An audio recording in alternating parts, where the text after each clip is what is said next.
अस्सलाम अलैकुम। आज की तारीख 26 धुल हिज्जा 1447 हिजरी। एक फर्ज के बारे में अमानत का वापस करना। कुरान की सूरह निसा में अल्लाह ताला फरमाता है, अल्लाह ताला तुमको हुक्म देता है कि जिनकी अमानतें हैं उनको लौटा दो। अगर किसी ने किसी शख्स के पास कोई चीज अमानत के तौर पर रखी हो तो मुतालबे के वक्त उसका अदा करना जरूरी है। एक सुन्नत के बारे में 4 चीजों से बचने की दुआ। रसूलुल्लाह यह दुआ फरमाते थे, अल्लाहुम्मा इन्नी औज़ु बिका मिन बिन ला यक्शा व मिन दुआइन ला युस्मा व मिन नफ्सिन ला तशबा व मिन इल्मिन ला यनफ़ औज़ु बिका मिन हाउलाइल अर्ब। ऐ अल्लाह, मैं न डरने वाले दिल, भूल न होने वाली दुआ, सैर न होने वाले नफ्स और नफा न पहुंचाने वाले इल्म से तेरी पनाह चाहता हूँ। ऐ अल्लाह, मैं इन 4 चीजों से बचने के लिए तेरी पनाह लेता हूँ। एक अहम अमाल की फजीलत, सवाब की नीयत से अजान देना। रसूलुल्लाह सल्लल्लाहु अलैहि वसल्लम ने फरमाया, जो शख्स 7 साल सवाब की नीयत से अजान दे तो उसके लिए जहन्नम से खलासी लिख दी जाती है। एक गुनाह के बारे में, औलाद का कत्ल गुनाह कबीरा है। कुरान की सूरह नाम में अल्लाह ताला फरमाता है, गुर्बत के डर से अपनी औलाद को कत्ल न करो, हम तुमको भी रिस्क देते हैं और उनको भी। रोजी का जिम्मा अल्लाह ताला पर है, लिहाजा रोजी की तंगी के डर से बच्चों को मार डालना या हमल गिराना जैसा कि आज के दौर में हो रहा है, यह बहुत ही बड़ा गुनाह और हराम है। आखिरत के बारे में, ईमान वालों का जहन्नम से निकलना।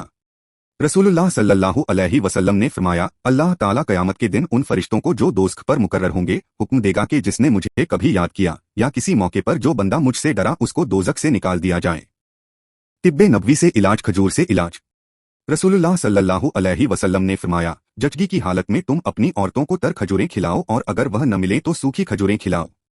बच्चे की पैदाइश के बाद खजूर खाने से औरत के जिस्म का फासिद खून निकल जाता है और बदन की कमजोरी खत्म हो जाती है। नबी की नसीहत।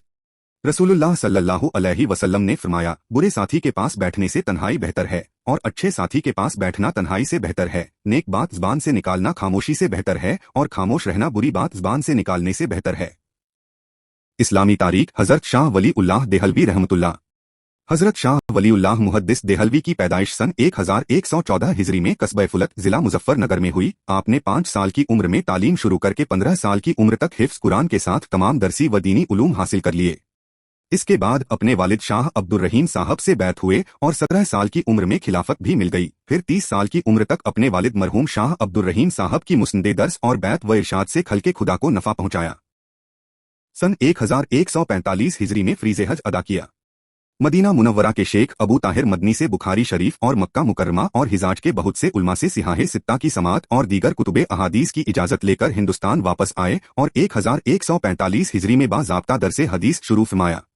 इसी तरह दिल्ली में दारुल उलूम रहीमिया की बुनियाद डाली। तालीम व तदरीस के साथ आपने तकरीबन 50 किताबें भी लिखीं, जिनमें फतहुर रहमान नाम से फारसी में कुरान करीम का तर्जमा और अल फौजुल कबीर में मुफस्सिरीन के तफसीरी निकात और उसूल व जवाबित को बयान फरमाया। हुज्जतुल्लाहिल बालिगा में शरीयत के असरार व रुमूज़ की उम्दा अंदाज में तशरीह फरमाई। गरज आपने हिंदुस्तान की तारीख में कुरान व हदीस की इशात, शरीयत के असरार व रुमूज़ बयान करके वह नुमाया कारनामा अंजाम दिया है जिसे हिंदुस्तान के मुसलमान कभी नहीं भुला सकते। आखिर सन 1176 हिजरी में 62 साल की उम्र में वफात पाई और दिल्ली के मशहूर कब्रिस्तान मेहदियान में अपने वालिद मरहूम के मज़ार से मुत्तसिल मदफून हुए। देखने के लिए शुक्रिया। ये वीडियो हर रोज देखें और अपने रिश्तेदारों, बच्चों और दोस्तों से शेयर करें। वीडियो लाइक करें और चैनल को सब्सक्राइब करें और दीनी तालीम को आगे बढ़ाएं। खुदा हाफिज। फिर मिलेंगे।